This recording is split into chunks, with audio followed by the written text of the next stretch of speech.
Coordenador Escola Ensino Básico Filial Lacoliu, Júlio Caetano Freitas, ba jornalista Síria Neknar Fatin Lacoliu Quintana informa, EBF Lacoliu resisto estudante ba ano letivo rihun ruar wanulo recen lima, hamutuk atus idatol nulo, composto husi primeiro to sexto ano.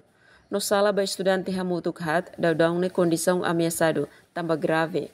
Ai gravat hahulahuk hodifo ameaça ba professor no estudante ha tempo udang no animbot. A minha sala, só sala tolu maka di aquela, e sala ida ame professor sira halu escritório, e sala rua de maka processo de aprendizagem lá abaoin.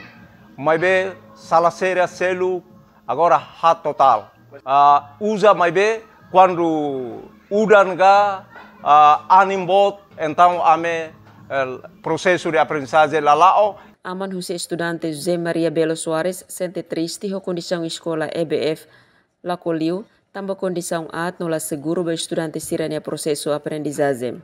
No dari namang kunaba sekolah EBF Lacoliu dan ini condição aware grave tep estamba idane wangira kan iha tempo udang o aning bot estudante sira hene ka sala hat nebe dalam rumah profesor sira haru ka sira fila buma tamba condição makasne tamane ausi nanaman akar kusuba governo di departamento competente atau bele tahu consideração ba escola.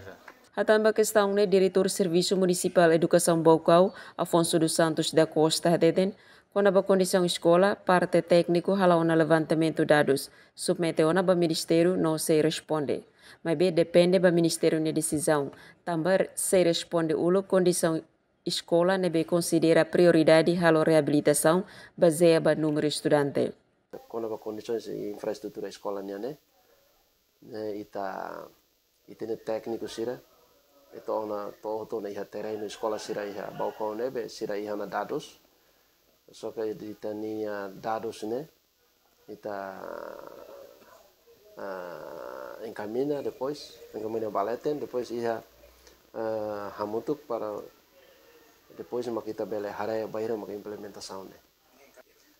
Ita ihoton dados, ita submete depois ida nebe prioridade né, ou sira Ministério hare no implementa o ida nebe.